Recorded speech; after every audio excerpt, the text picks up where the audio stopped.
Bulletin का आगाज करेंगे। मुख्यमंत्री नायब सिंह सैनी ने बुधवार को गृह विभाग के डैशबोर्ड का उद्घाटन किया। ये एक बड़ा डिजिटल प्लेटफॉर्म है जो पूरे राज्यों में कानून लागू करने, इमरजेंसी में मदद करने और पब्लिक सेफ्टी मैनेजमेंट में बड़ा बदलाव लाएगा। इस पहल को एक अहम मील का पत्थर बताते हुए मुख्यमंत्री ने कहा कि नए सिस्टम से सीनियर अधिकारी एक ही इंटरफेस पर पुलिस, फायर, एम्बुलेंस और जेल और दूसरे जरूरी विंग से रियल टाइम जानकारी पा सकेंगे। साथ ही उन्होंने कहा कि इससे गृह विभाग में समन्वय बेहतर होगा, क्षमता बढ़ेगी और तेजी से फैसले लेने में मदद मिलेगी। उन्होंने इस नई पहल के लिए होम सेक्रेटरी और दूसरे सीनियर अधिकारियों और टेक्निकल टीम को बधाई दी। वहीं मुख्यमंत्री सैनी ने डैशबोर्ड के जरिए हरियाणा की सभी 20 जेलों की रियल टाइम में लाइव मॉनिटरिंग की तारीफ की। इस अधिकारी कैदियों के ट्रांसफर, एक्सपेंशन की जरूरतों और भीड़ कम करने के उपायों की प्लानिंग कर पाएंगे।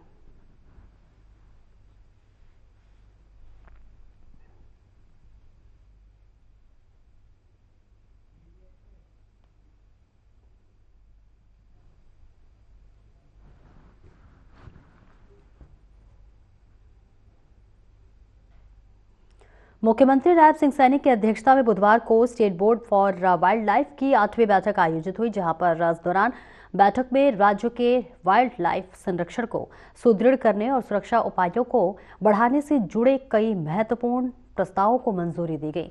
आपको बता दें कि इस मौके पर बैठक की अध्यक्षता करते हुए मुख्यमंत्री ने निर्देश दिए कि वाइल्ड लाइफ संरक्षण को मजबूत करने पर विशेष फोकस करते हुए पुख्ता सुरक्षा उपायों को सुनिश्चित किया जाए ताकि वन्य जीवों का संरक्षण और संवर्धन सुनिश्चित किया जा सके।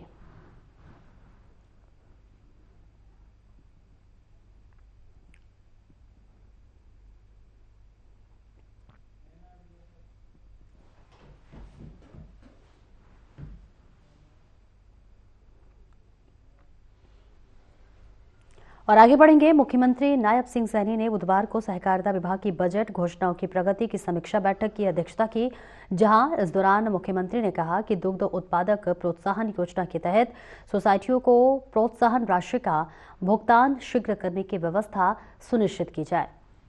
उन्होंने पशुपालन और डेयरी विभाग और सहकारिता विभाग को आपसी समन्वय के साथ योजनाएं तैयार कर पशुपालकों को अधिकतम लाभ सुनिश्चित करने के निर्देश दिए। साथ ही उन्होंने कहा कि सरकार का लक्ष्य गरीब परिवारों के लिए स्थायी आय के साधन विकसित करना और ग्रामीण अर्थव्यवस्था को सशक्त बनाना है।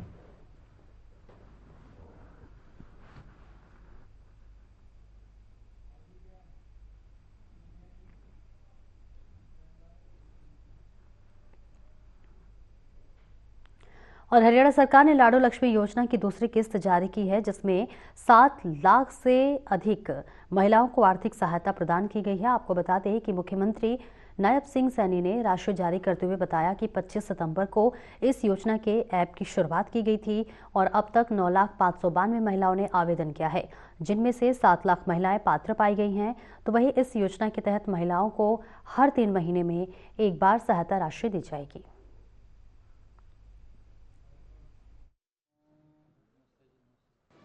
सभी पत्रकार छायाकार मित्रों का आज हम सब के लिए, पूरे हरियाणा की बहनों के लिए ये खुशी की बात है कि आज दीनदयाल लाडो लक्ष्मी योजना की दूसरी किस्त जारी हुई है। इस मौके पर हमारे साथ हमारे विभाग के मंत्री केशव कुमार बेदी जी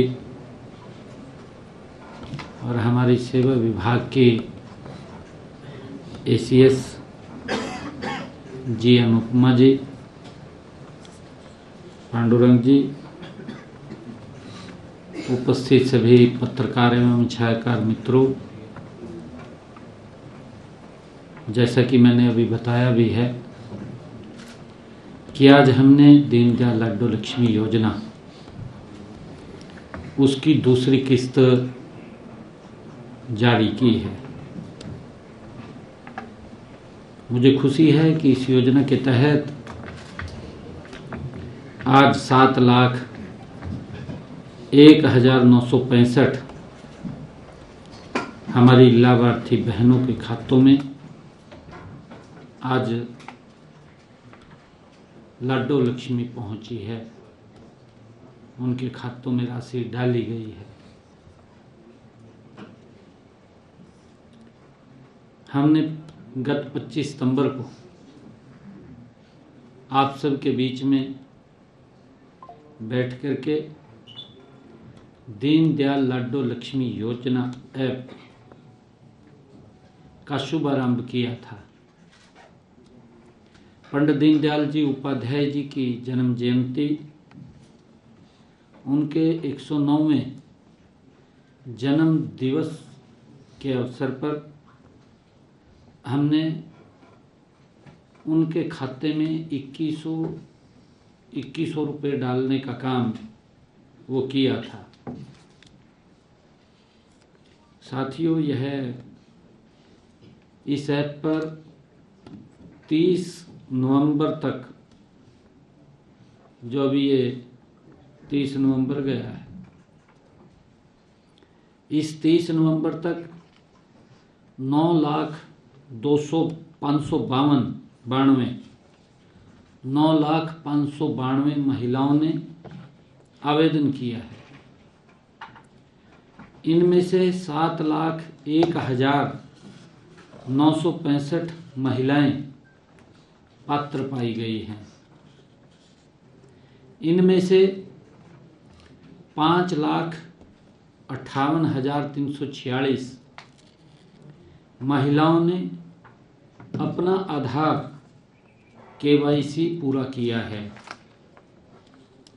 जबकि 1,43,619 महिलाओं का वेरिफिकेशन अभी पेंडिंग है।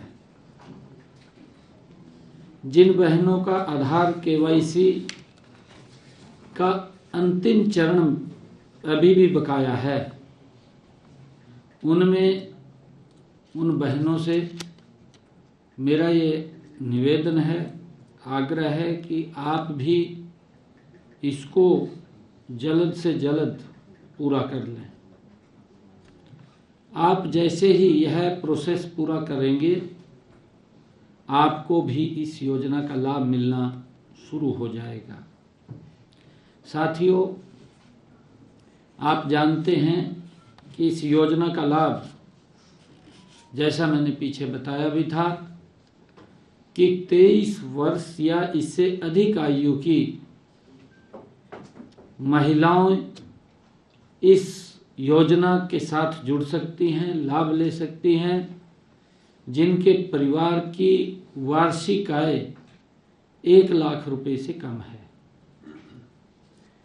इस योजना का विशेष पहलू यह भी है कि परिवार की सभी महिलाएं इस योजना का लाभ ले सकती हैं।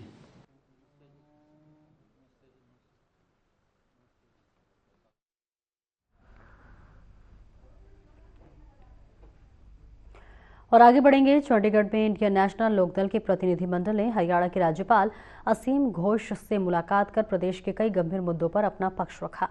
पार्टी ने मानसून के चलते खेतों में हुए जलभराव से किसानों की खराब होती फसल, न्यूनतम समर्थन मूल्य न मिलने और ट्रैक्टर रजिस्ट्रेशन फीस में 10 गुना बढ़ोतरी जैसे मुद्दों पर कड़ी नाराजगी जताई।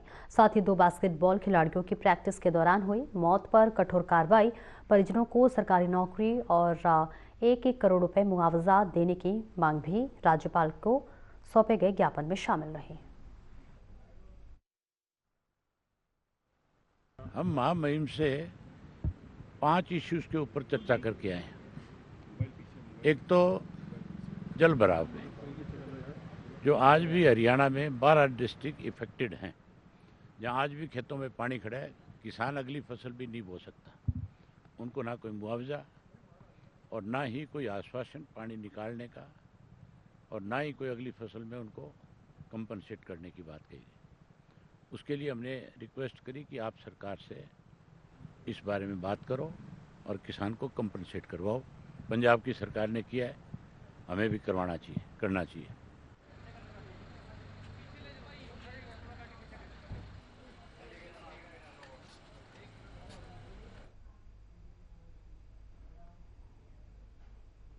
और जेजेपी के राष्ट्रीय अध्यक्ष डॉक्टर अजय चौटाला ने जनसंपर्क अभियान की शुरुआत की। चौटाला ने टिटानी, कैरू, खरकड़ी, सोहान और सरल और भारीसाव गांव का दौरा किया और 7 दिसंबर को जुलाना में होने वाली जेजेपी की स्थापना रैली के लिए ग्रामीणों से भारी संख्या में भाग लेने की अपील की। इस दौरान उन्होंने प्रदेश की खराब कानून व्यवस्था को लेकर सरकार को घेरा और बेरोजगारी, महंगाई, किसानों की समस्याओं को लेकर भी आलोचना की।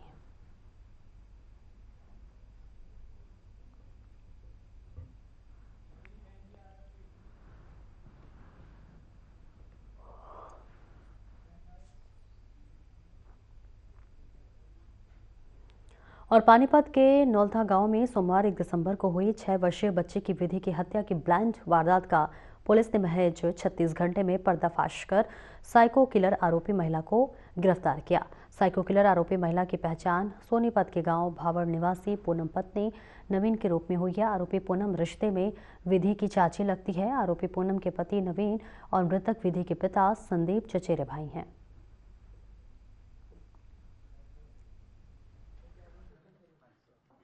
एक दिसंबर को शाम को एक कंट्रोल रूम में सूचना मिलती है कि एक 6 साल की बच्ची विधि नौलथा गांव में पानी के टब में डूबने से उसकी मृत्यु हो गई है। पुलिस मौके पर पहुंची, शुरुआती छानबीन की, पता लगा कि जब वो डेड बॉडी रिकवर हुई इसकी तो कमरा बाहर से बंद था। तो हालात संदेहजनक थे, तो बॉडी को वहाँ से शिफ्ट करवा के हॉस्पिटल में रखवाया गया और उसमें हमने मर्डर का केस, जो सीन ऑफ क्राइम टीम और जो प्राइमरी फेसी देखने से मौके को लगा था कि भाई इसमें हत्या की आशंका और हत्या ही लग रही थी। तो उसमें 6 साल की बच्ची विधि की जो हत्या थी उसमें हमने FIR दर्ज करके 2 तारीख को हमारी क्राइम टीम और DSP जो हमारे CAW नवीन, उनकी एक टीम बना के इसके अनुसंधान में हमने लगाया था। लड़कियों करती है वो तो छुपाने के लिए, भाई कभी पकड़ी न जाऊं, और डेस्परेशन में अपने बेटे को भी इसने पानी में डुबो दिया उस टाइम में, कभी पकड़ी न जाऊं। इसी ने जो बताया है जो कि सुंदर बच्ची को देखते ही इसको चिढ़ मचती है या कभी बड़ी हो के मेरे सुंदर ना बन जाए, इस तरह की बात इसके दिमाग में। बहुत ज़्यादा पढ़ी लिखी नहीं है कि बहुत ज़्यादा पढ़ी लिखी है, बस है साइको टाइप है लेडी।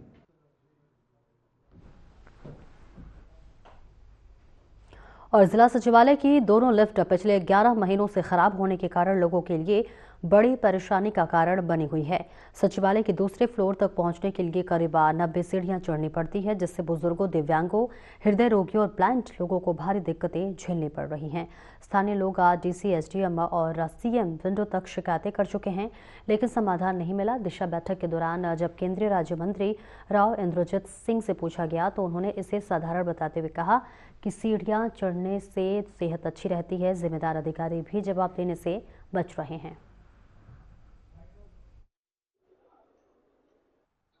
क्या नाम है आपका? अशोक कुमार। अशोक जी, अभी आप सचिवालय में आए। हाँ जी। तो लिफ्ट खराब पड़ी है। लिफ्ट खराब पड़ी अब करीबन 1 साल से करीबन 12 महीने हुए। मेरे तो घुटनों में भी तकलीफ है और कमर में भी तकलीफ है, बहुत मुश्किल है। और तीसरी मंजिल पर बैंक में इसमें जाना पड़ता है।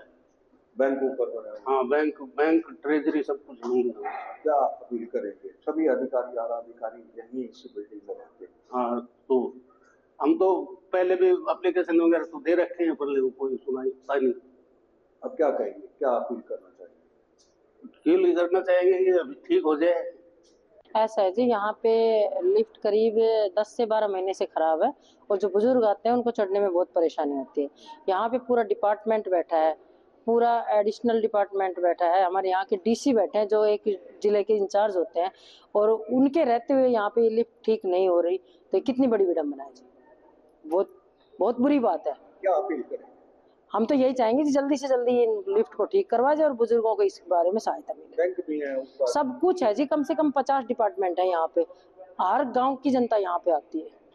तीसरी फ्लोर पे PNB बैंक में है। लिफ्टें खराब पड़ी है पिछले 11 महीने। जी सर। कितनी परेशानी, क्या करें? बहुत ज्यादा परेशानी, क्योंकि जिला जो लेवल है उसके सभी ऑफिस मिनी सेक्रेटरीट में है, जो अपना लघु सचिवालय है। जनता को बहुत परेशानियां होती हैं 11 महीने से करीब, और हमारा तो आना जाना लगा रहता है कोर्ट के काम से, किसी न किसी काम से 30 दिन रहते हैं, तो सांस फूलने में परेशान। बुजुर्ग लोग को तो परेशानी होती है, जब हमें परेशानी हो रही है तो सर क्या मैं ये करना चाहूँगा, इनको जल्दी जल्दी ठीक करना।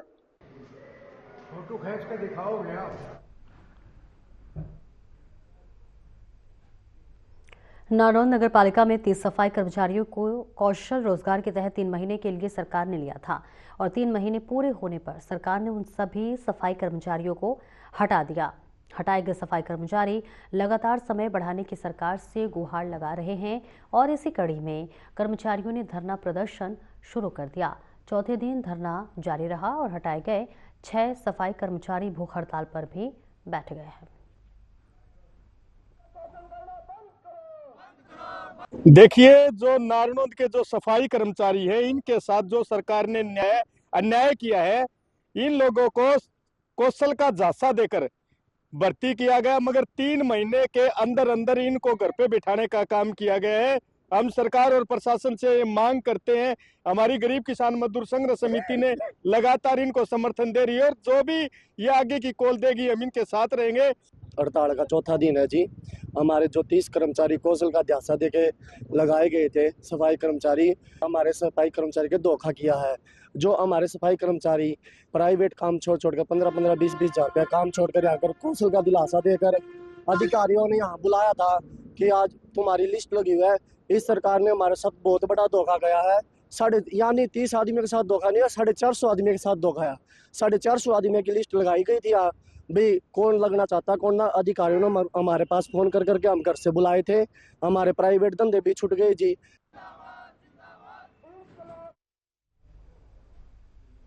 और खबर जुलाना क्षेत्र से सामने आई है, जहां एक हैरान कर देने वाला मामला सामने आया है, जहां करसोला गांव में बीती 29 नवंबर की रात चोरी की बड़ी वारदात सामने आई है।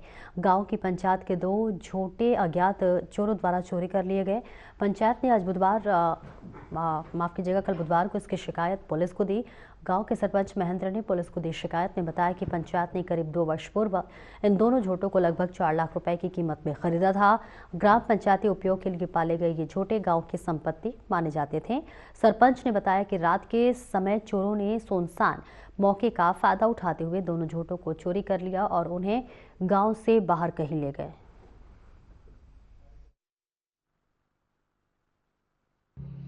गांव में चोरी का मामला ये है जी, 28 वाली रात और 29 को सवेरे 12 बजे के बाद, 28 वाली रात ने 12 बजे के बाद 29 शुरू हो है जी, हमारे 2 झोटे चोरी हो गए जी। तो सीसीटीवी फुटेज में क्या दिखाई दे रहा है? सीसी फुटेज में फिरनी पर गए 2 आदमी झोटन बांध के ले जाए हैं, मोरी घाल रहे हैं, एक बाइक पकड़ रहा है, एक झोटन ले जान लाग रहा है और वो गितौली वाले रास्ते पे ले जाए। अच्छा। फिर एक गाड़ी आवा है 3:35 पर जी, वो गाड़ी गितौली वाले रास्ते पे चली जावा है। वहाँ से फिर झोटा छोटा आ गया ने और उल्टा भाग गया है। ये एक दरखास्त प्राप्त हुई थी, जो फुटेज मौका पे जाके हमने चेक किए, तो 4 बजे के करीब का टाइम, शायद 4 थोड़ा सा पहले टाइम आ रही है। इन चोरों को जल्द से जल्द पेश करेंगे।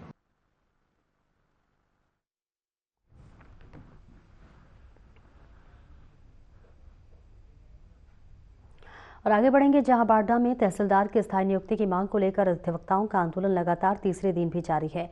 वही अधिवक्ताओं ने वर्क सस्पेंड कर तहसील को समस्त न्यायिक और राजस्व कार्य ठप कर दिया है, जिसके चलते आम जन को भारी परेशानी का सामना करना पड़ रहा है। घटनास्थल पर भारतीय किसान यूनियन के जिलाध्यक्ष हरपाल भांडवा ने कहा कि जब तक बाडा में स्थायी सह तहसीलदार की नियुक्ति नहीं होगी तब तक धरना जारी रहेगा। और वही अधिवक्ता संजीव शोरान ने सरकार की कथनी और करनी में अंतर पर तीखा हमला बोलते हुए इसे जनहित के खिलाफ बताया।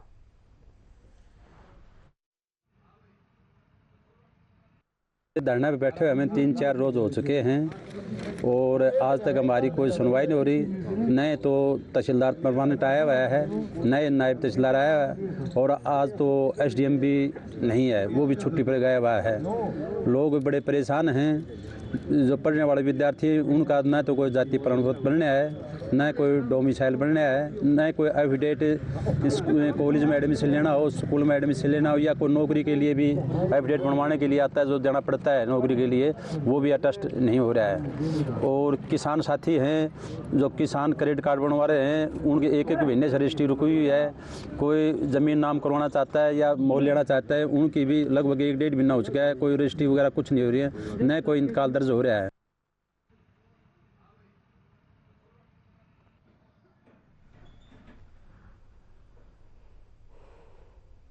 और फरीदाबाद की अल-फलाह यूनिवर्सिटी एक बार फिर से सवालों के घेरे में है। दिल्ली ब्लास्ट के आतंकी मॉड्यूल से जुड़े नाम सामने आने के बाद अब यूनिवर्सिटी के पूर्व नर्सिंग स्टाफ ने बेहद गंभीर और चौंकाने वाला खुलासा किया है। कर्मचारी का दावा है कि मेडिकल कॉलेज अस्पताल में रोजाना 100 से 150 तक के फर्जी मरीजों की फाइलें तैयार कराई जाती थी, जिन पर डॉक्टरों के साइन पहले से ही मौजूद होते थे।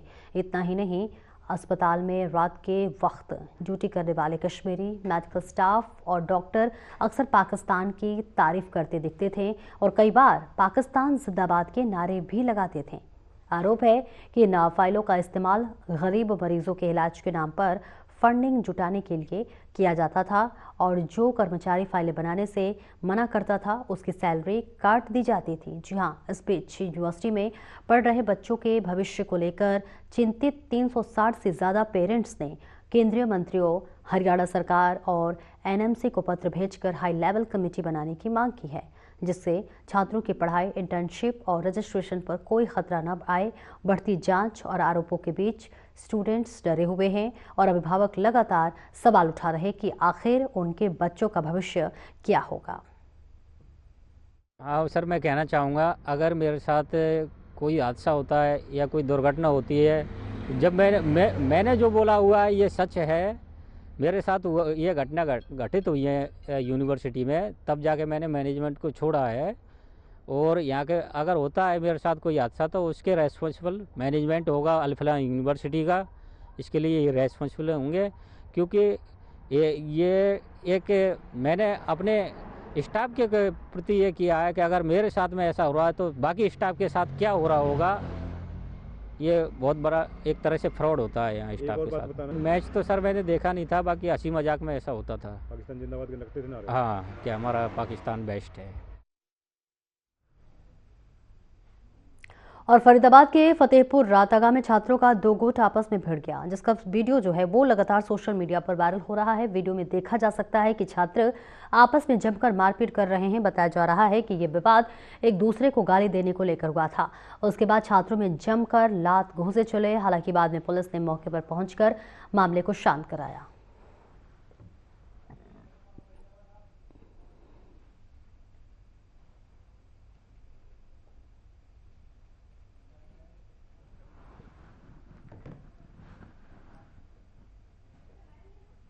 फरीदाबाद के सारण थाना क्षेत्र के जवाहर कॉलोनी में वोल्गा टेलर्स की दुकान में देर रात शॉर्ट सर्किट से आग लग गई। बताते चले कि जवाहर रात में पड़ोसियों ने दुकान से धुआं उड़ता देखा। दुकान मालिक मुन्नी लाल को सूचना दी गई तो वो वही दमकल विभाग की 2 गाड़ियां मौके पर पहुंची और आधे घंटे की मशक्कत के बाद आग पर काबू पाया गया। इस घटना में आग के लपटें पहली मंजिल तक पहुंच गई, जिससे नीचे रखे कपड़े और ऊपर लगी सिलाई मशीनें पूरी तरह से जलकर राख हो गई।